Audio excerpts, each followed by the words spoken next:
Voy a hablar, podemos ir pasando las imágenes, porque voy hablando no es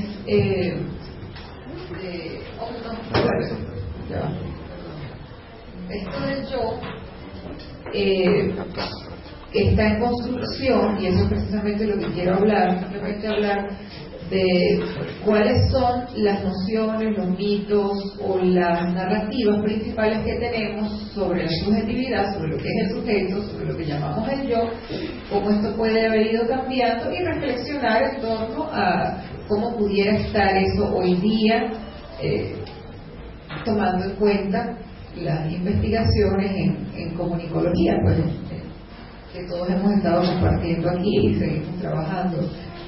Yo vengo desde la clínica, sin embargo, como dijo Carlos, pues hemos tomado de diferentes partes, porque uno de los propósitos de la investigación es trascender la noción de disciplina y acercarme al arte, a la comunicación, a la literatura y a la filosofía, para poder comprender mejor este fenómeno tan complejo como podemos llamarlo yo.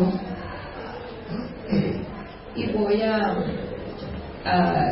tomar algunas cosas de Michel Foucault, que en su último periodo, el último seminario que él dictó, que se publicó bajo el nombre de Hermenéutica del Sujeto, después de pasar tanto tiempo trabajando como la sociedad tiene amarrado al individuo y cómo no hay posibilidad de libertad, él se dedica en los últimos años a retomar la posibilidad de una subjetividad, y se va a la historia y dice, bueno, una época para él, el siglo I y II después de Cristo, en que se caracterizó por una cultura del sí, del cuidado de sí, cura sui. El primer autor es cuida de ti, o el cuidado de sí en la cultura grecorromana, y se caracterizaba por una cantidad de ejercicios. Séneca es uno de los representantes de este periodo de autocuidado, ¿sí? Aquí dice Foucault, aparece la subjetividad como importante, el modelamiento, la construcción de quién yo quiero ser. Esto es novedoso, de hecho es prácticamente la cuna de la racionalidad occidental, llegar a tomar en cuenta al individuo como alguien que se puede hacer, como alguien que tiene una existencia modelada, creada, que le puedo cambiar en función de cómo me comporto y de cómo quiero ser el capitán de mi barco. Una de las metáforas que se utiliza, la anterior hace referencia a la metáfora del atleta, es decir, tengo que trabajarme, tengo que comportarme tal cual como yo quiero llegar a ser.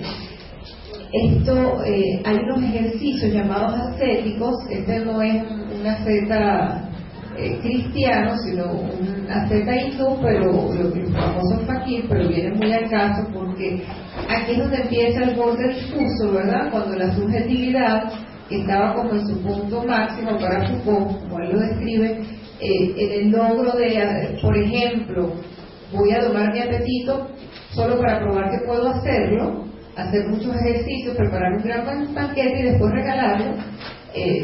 Como esto de pasar a ser un ejercicio de autocontrol, de racionalidad, de demostrar que soy racional, se pasa a la cultura cristiana como una ofrenda y un castigo a la corporalidad, ¿sí? Los ascetas cristianos, que además le encomiendan al otro confesor ese secreto sobre su traición a la espiritualidad, entregándose a veces al cuerpo.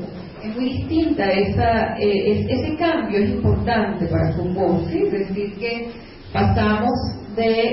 se pasa en la cultura de un privilegio de la razón, incluyendo en esta noción de individuo, de subjetividad, tanto el cuerpo como los sentimientos, como la inteligencia.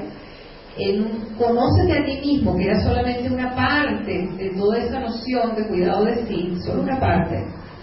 Ese conócete a ti mismo parece que se privilegió en lo que luego se convirtió en el mito que viene a combatir con el mito cristiano, que es el de la ciencia, ¿sí?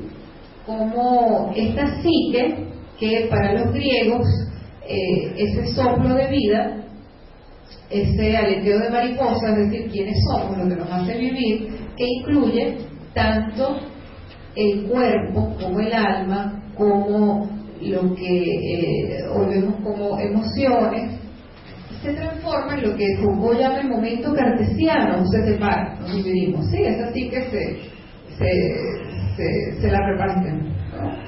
Se reparte la ciencia al intelecto, podemos aprender, saber, tener destrezas cognitivas adquiridas en la universidad, y eso no tiene por qué transformarme en mí espiritualmente. El espíritu es de los cristianos, es de los religiosos, y esas cosas de alma, esa palabra dejó de ser interesante para los estudiosos, pero los académicos, y más bien asusta. ¿Cómo conocernos entonces? Pocos en el terreno de lo académico se han atrevido a ir más allá de lo conductual, ¿sí? Lo que podemos observar. Hay una teoría, y Foucault le da ese reconocimiento del psicoanálisis como una manera de acercarse a aquello que no es tan fácilmente inteligible ni simplificable, y además que pasando por este proceso de autodescubrimiento, tú pues no es solamente un conocimiento, no es solamente una destreza cognitiva, mental, sino que te transforma emocional y espiritualmente. Por lo tanto, él lo relaciona un poco con esa cultura del cuidado de sí, el psicoanálisis. Este primer trabajo de Freud es muy interesante porque demuestra un cambio también en la objetividad médica.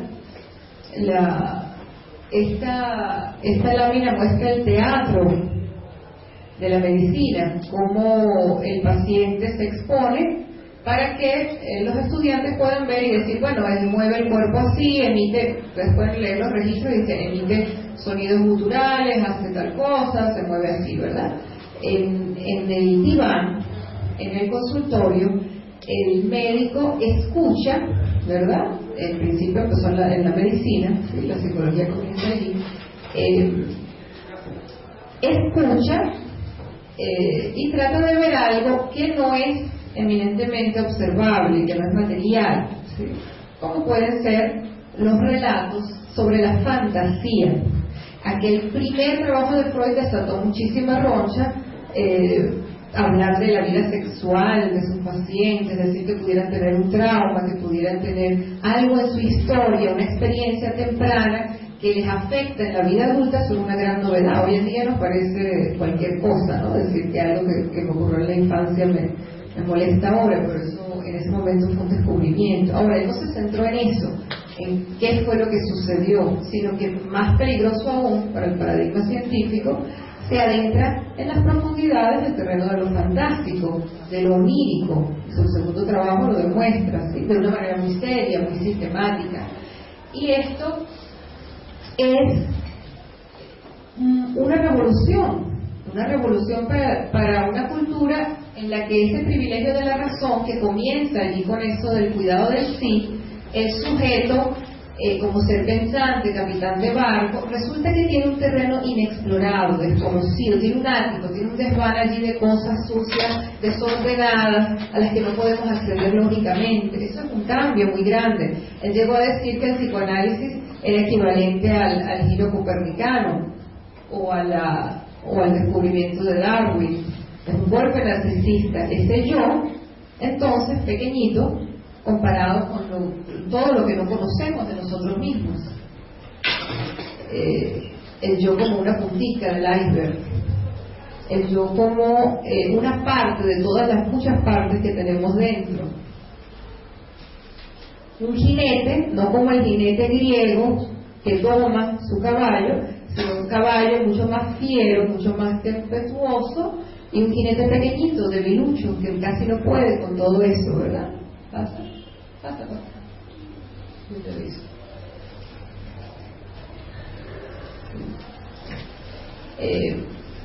Y otro elemento importante para este trabajo que estoy empezando es el de identidad narrativa que viene de la filosofía de Ricord. Ricord retoma Freud, trabaja Freud, dice Freud hizo una interpretación de la cultura, eso de investigar hacia adentro, descubrir que en el sujeto están cosas ocultas, cambia la noción de subjetividad totalmente, el yo es otro, como una máscara superficial, y Ricord propone una lectura interesante cuando dice, bueno, no solamente es lo que está detrás, sino que debemos leer lo que somos como algo transformador que se va construyendo permanentemente. La historia, mucho menos si es subjetiva, no está escrita en piedra y se va cambiando en la medida en que la relatamos. Así como durante el psicoanálisis o la psicoterapia, al relatar mi vida yo la transformo y eso pretende ser sanador, también eso es válido para hablar de la historia, ¿sí? Se borra el límite entre lo que se llama la historia oficial y las historias ficcionales, que lo hablábamos ayer, de cómo una novela puede transformar, un diario puede transformar. Cuando yo cuento mi vida, me hago en ese cuento, me convierto en alguien en ese cuento. Eso pues le da mucho realce a la importancia de trabajar con los mitos de las culturas. Y en cuanto a lo que estoy estudiando, pues lo anterior, este diario íntimo que me interesa ahorita revisar, cómo ha pasado de ser, ¿verdad?, ese descubrimiento de algo que es secreto, que yo puedo decir sobre mí mismo y me dice quién soy, al después compartirlo con un otro, que ya es la comunicación, narrar en un proceso que me hace comunicar al otro también, ¿verdad?, afecta a mi identidad. Y ahora, cuando esta comunicación no es a un otro, como en estos anteriores estudios ha sido planteado, un otro específico, un otro elegido, un otro simbólicamente importante, como un terapeuta, como un confesor, como un maestro, como un guía, sino que puede ser una colectividad inmensa, que se espera, ¿verdad? Es decir, yo estoy escribiendo mi diario íntimo de manera pública. Eso me parece que es importante trabajarlo, ¿sí? Cómo eso afecta el sentido de lo biográfico, el sentido de la identidad, cuando yo relato para ese otro anónimo masivo.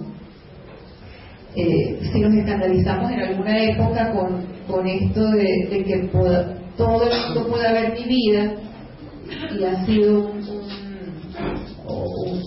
criticado y muy popular y hace mucho dinero los reality shows, pero solamente decir que es narcisismo, patologizar, decir que estamos, que los jóvenes les gusta que los vean, y ya no es suficiente. Creo que esto es más importante que eso, y puede hablar de unos cambios en la subjetividad contemporánea, que los podemos ver en los jóvenes sobre todo, pero los podemos ver en todos nosotros. Esa es un poco la discusión a la que quiero llegar y ojalá que podamos compartir más adelante los detalles. Gracias.